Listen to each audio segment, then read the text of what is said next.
Kwenye ndeo ya ulimwengu, maji ni machafu zaidi. Kwenye ndewe za ulimwengu, maji ni machafu zaidi. Kwa nini niseme hivyo?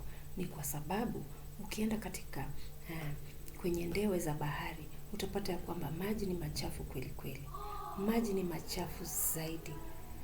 Kwa hivyo watu ambao waliishi pale mwanzo, maji yalikuwa machafu zaidi.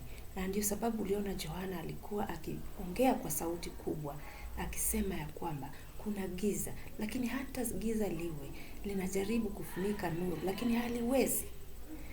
Na ndio sababu unapata watu wa kitambo walipenda kupigana.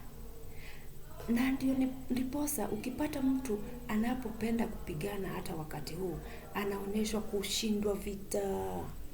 Mtu ambaye ameshindwa vita ndio mtu wa Mungu. Mtu ambaye ameshindwa vita ndio mtu wa marisasi. Mtu ambaye ameshindwa vita ndio mtu wa makonde.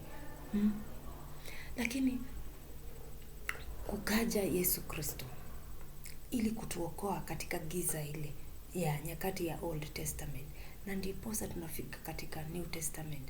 Kristo yupo, akatusaidia, akatuvukisha, tukatoka kwenye ndewe za ulimwengu. Sasa tuko katikati mwa bahari. Katikati mwa bahari, maji ni masafi zaidi. Lakini yakiwa masafi zaidi, jua ya kwamba mawimbi ni makali pia zaidi. Mawimbi yenyewe, lengo lake ni kuharibu mashua, kuvunja mashua, kuweka safari liwe ngumu, kukatiza safari. Kwa hivyo mawimbi yakiwa makali wakati huu, mawimbi yanakumbana, yanapigana na miili zetu. Mawimbi yanapigana na roho zetu. Je, umejiandaa vipi katika mawimbi haya makali? Kwani katika nyakati hizi za mwisho ambayo inaitwa Messianic era, tuko katikati mwa bahari. Pahali ambapo mawimbi ni makali zaidi. Lakini hata kama mawimbi ni makali zaidi, maji ni masafi zaidi. Lakini maji yakiwa masafi zaidi, pia ujue kwamba katikati mwa bahari, maji yana kina kirefu zaidi, kwani ukizama waenda kabisa. Katikati mwa bahari, the depths of the sea are in the midst of the sea. So huko ndio tuko, lakini maji ni masafi. The book of Revelation inasema nini? We must be crystal clear. Tutakuwa safi. Na ndio unaona tunafikisha katika kitabu cha Revelation. Kila mtu ataprophesy. Kila mtu ataongea na midomo na ndimi zake mwenyewe. Kwa nini unaogopa mwenzako akiongea? It is prophecy being fulfilled. Be prepared. That is why Christ is telling us during the Messianic era, wakati ambapo tutakuwa tuna prepare for the kingdom of God, the kingdom of Jesus, the kingdom of heaven, the establishment of the throne, basi lazima Wakristo watakuwa crystal clear, wasafi kweli kweli, nyeupe kama pamba, as clear as crystal. Kwa hivyo mtu akiongea kuhusu yeye mwenyewe, ama aongee kuhusu watu wengine, ya kuhusu nini? Ya kusumbua na nini? Ni prophecy ambayo inakuwa fulfilled. Kwa nini? Unapata kitabu cha Revelation, Mungu mwenyewe anatoa maono haya, anampea Kristo. Kristo mwenyewe anapea malaika wake wanampea Yohana anapea watu wa Kristo. Connectivity, wifi. Na ndio unaona tuko katika connectivity saizi, tuko online. Lakini unapata kwamba the book of Revelation nasema kwamba hayo ni kama yatafagiliwa na gharika.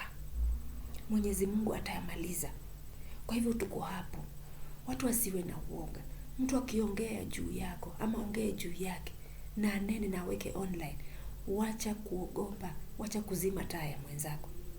It is prophecy being fulfilled. Kwa nini? Masaa akija, lazima kila mtu atakuwa as clear as Kristo. Tutakuwa tunaonekana mbele na nyuma.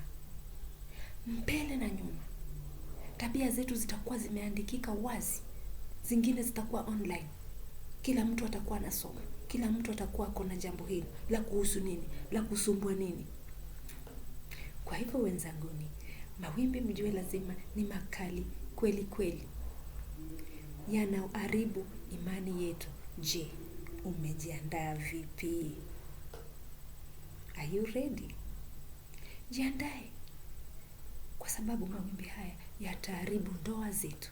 Mawimbi haya yataharibu watoto, yataharibu vijana, yataharibu akina baba, yataharibu akina mama, yataharibu wale wazee, yataharibu biashara, yataharibu kazi zetu.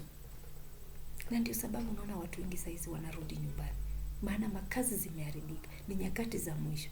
Hakuna mtu ambaye ameharibu hizo kazi. It is prophecy being fulfilled, and we have to accept that. And we do not have time of blaming one another, each other groups. Hakuna. Wakati ambapo Mungu anatoa hii revelation, hakuna cartels katikati. Hakuna mtu ambaye alikuja kunyakua. Ni Mungu mwenyewe anatoa revelation akimpa Yesu Kristo. Yesu Kristo anachukua revelation, anapea malaika wake. Malaika anachukua revelations, anampa Johana. Johana anachukua revelation na anampa kila mtu. Kwa hivyo ya kuhusu nini? Kazi yako ni kusafisha nguo zako iwe nyeupe kama pamba, as crystal clear. Maana hao ndio watu ambao watakao muona Mungu. Tujiandae.